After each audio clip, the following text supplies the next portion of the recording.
misteryo. Dahil sa tindi ng baho talaga. At nung tangkang bubuksan na po sana ni Tito Emil, nang magulat po kami na nakabungad po yung ulo ng matandang lalaki sa bintana. Nakakunot ang noo nito at nagwika ng, Gusto niyo pa buksan ko para sa inyo? Sino kayo? At bakit kayo nandito? Anong ginagawa niyo? Nagpapahinga kami ng asawa ko. Huwag niyo kaming gambalain. Pasensya na po kayo. Pansin lang po kasi namin na bigla na lang po nagkaroon ng bahay dito. Halos dito na rin po kasi ako lumaki. At madalas po ako dito. Nagtaka lang po ako. May nakatirik na palang bahay dito. Yun lang po. Pasensya na po. Huwag niyo nang uulitin to. Kung ayaw yung gambalain ko kayo. Napansin ko po sa matandang lalaki habang nag-uusap sila ng tito ko. Pansin ko ang mukha nito. Payat ito at nanunuyot ang balat. Maitim ang labi at yung ipin nito sobrang didilaw at hiwa-hiwalay. Yung ilalim ng mga mata nito sobrang lalim at yung mata akala mo may hepa ka misteryo.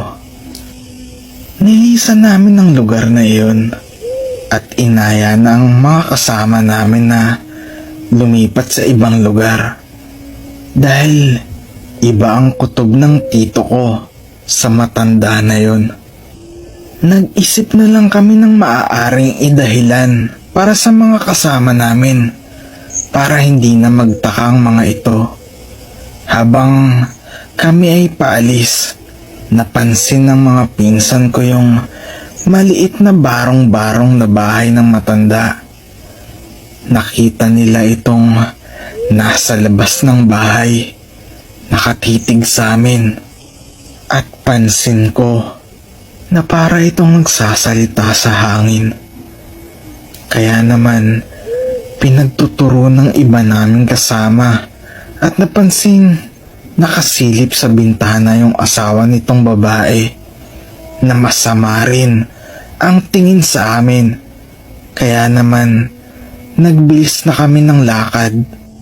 Marami din kaming napuntahang lugar, iba't ibang mga tanawin. 4:30 na ng hapon nang mapagpasyahan namin na umuwi. Dahil medyo malayo-layo rin ang aming lalakaring pauwi. Habang kami ay naglalakad, nakakarinig po kami ng nag-aangil na aso na tila ba ay galit na galit ito. Nagwawasiwas ang mga sanga at halaman na para bang ito ay iniikutan lang kami. Kabilaan ang bawat lingon naming magpipinsan. Sabay nagwika itong si Tito Emil. Huwag kayo mataranta kung ano man ang umaaligid sa atin at wala din tatakbo. Sabay-sabay tayo lalabas sa gubat na to. Awa naman ng Diyos. Nakalabas kami ng matiwasay. Unti-unti ay natatanaw na namin ang bahay ng aming lolo at lola. Tanaw din namin na merong tao sa labas ng bahay. Meron itong hawak na gasera. Si Lolo Juanito pala. Inaantay kaming dumating. Maya-maya pa ay sinabihan ako ni Richard na meron daw 2 nilalang sa may bungad ng gubat ang nakatingin sa amin. Isang aso at isang baboy. Parehas itong itim at medyo malaki. Pakiramdam ko, hindi ito pangkaraniwan at hindi din ito gumagalaw sa kinaroroonan nila. Bagkus, nakatuon lang ito sa amin Kaya sinabi ko kaagad kay Tito Emil at sinabi nito na, Bilisan niyo maglakad mga pamangkin. Huwag niyo na silang lingunin.